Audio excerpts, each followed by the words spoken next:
রুদ্র room থেকে বের হতে যেতেই স্নেহা ড্রেসটা পরে নিল। সারা শরীর যেন ব্যথার কারণে সে হাঁটতেই পারছে না। অনেক কষ্ট হচ্ছে স্নেহার, শরীর যেন আর চলছে না। রুম থেকে কোনো রকম বের হয়ে আশেপাশে তাকালো স্নেহা। একটু সামনে এগোতেই ডাইনিং রুমে বসে আছে রুদ্র। তবে সে আগের রুদ্র না, মায়া ভরা চেহারায় যেন রুদ্র নেই। চেহারার মাঝে ফুটে আছে এক ধরনের হিংস্রতা। রুদ্রের দিকে তাকিয়ে কথাগুলো ভাবছে স্নেহা। ঠিক তখন রুদ্র বলল, কি হলো, ওইখানে দাঁড়িয়ে আছো কেন? রুদ্রের কথায় গোর কাটলো স্নেহার। ধীরে পায়ে রুদ্রের সামনে এগোচ্ছে স্নেহা, কিন্তু না, স্নেহা তার শরীরের সাথে আর পেরে উঠছে না। কান্না করে দিয়ে নিচে বসে পড়লো স্নেহা। কাঁদতে কাঁদতে বলল রুদ্রকে স্নেহা, আমি হাঁটতে পারছি না, আমার শরীর যেন ব্যথা করছে। স্নেহার অবস্থা দেখে রুদ্রের খুব কষ্ট হচ্ছে। মনে হচ্ছে বুকের ভিতরে যেন কেউ আঘাত করলো ধারালো ছুরি দিয়ে। রুদ্র স্নেহার দিকে কিছুক্ষণ থাকিয়ে কি একটা ভেবে যেন স্নেহাকে কুলে তুলে নিল। ব্যাপারটা অতি দ্রুত হওয়ায় স্নেহা কোনো কিছুই বুঝে উঠতে পারলো না।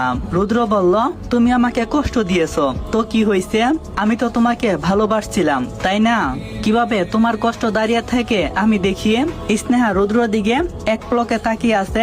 রুদ্রর দিকে গভীরভাবে তাকিয়ে স্নেহা বলতে শুরু করলো, ভালোবাসা মানে বুঝি কারো শরীর তার ইচ্ছার বিরুদ্ধে নিজের করে নেওয়া? এটা তো ভালোবাসা না, এটা হচ্ছে চাহিদা। সম্মান বিশ্বাস ছাড়া কখনো ভালোবাসা হতে পারে না। আপনার চাহিদাকে ভালোবাসার নামে পবিত্র নামটা দিয়ে ভালোবাসাকে অপমান করিয়েন না। স্নেহার কথায় রুদ্রের অনেকটাই রাগ উঠে গেছে। রুদ্র কিছু একটা ভেবে কিছুই বলল না। স্নেহাকে কুলে নিয়েই হন হন করে বের হয়ে গেল।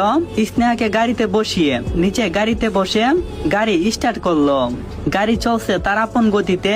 গাড়িতে বসে জানালা ভেদ করে আসা বাতাস স্নেহার অনেক ভালো লাগে।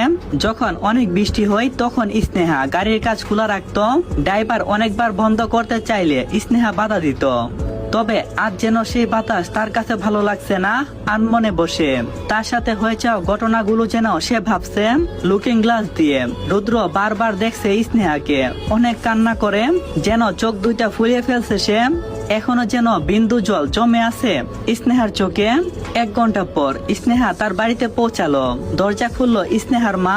স্নেহার মা বলল, কি রে মা, তুই ঠিক আছিস? তোর কিছু হয়নি তো? আর তোর এই অবস্থা কেন? স্নেহা তার মায়ের দিকে একবার করুণ ভাবে তাকালো, তারপর তার মাকে জড়িয়ে ধরেই কেঁদে দিল। রুদ্র স্নেহাকে তার বাসায় পৌঁছিয়ে দিয়ে গাড়ি নিয়ে ব্রেক করছে। আজ রুদ্রের বুকেও যে তীব্র ব্যথা অনুভব করছে। স্নেহাকে সে ভালোবেসেছিল, তার শরীরটাকে নয়। কিন্তু আজ সে স্নেহাকে না পেলেও তার শরীরটা পেয়েছে। তার হয়তো আজকে অনেক খুশি হওয়ার কথা, তবে সে পারছে না খুশি হতে। বাড়িতে ফিরতেই রুদ্র কাউকে ফোন করলো। ওই পাশ থেকে ফোন রিসিভ করলো। রুদ্র বলল, হ্যালো আশিস। ওই পাশ থেকে বলল, হ্যাঁ স্যার বলুন। রুদ্র বলল, তোকে যে কাজটা করতে বলছি কাল যেন সেই কাজটা হয়ে যায়। লোকটি বলল, স্যার অলমোস্ট ডান, সব ব্যবস্থা হয়ে গিয়েছে, শুধু কাল সকালের অপেক্ষা। রুদ্র বলল, গুড জব আশিস। বলে রুদ্র ফোন রেখে সুপার সাথে হেলান দিয়ে একটা ডেবিল মার্কা হাসি দিল। আর ওই দিকে স্নেহা তার মাকে জড়িয়ে ধরে যেন কেঁদেই যাচ্ছে। স্নেহাকে খুঁজে বের করার জন্য স্নেহার বাবা তার ক্লোজ ফ্রেন্ড এসিপি কে মানে এসিপি আজিজের সাহায্য নিতে গিয়েছিল। বাড়ি ফিরতে অনেক রাত হয়েছে। এসে জানতে পারে রুদ্র এসেছিল, স্নেহাকে দিয়ে গেছে। আদরের মেয়ে কান্না যেন স্নেহার বাবা আর নিতে পারছে না, তাই সে রুদ্রকে ফোন দিল। রুদ্র ফোন ধরতেই স্নেহার বাবা বলল,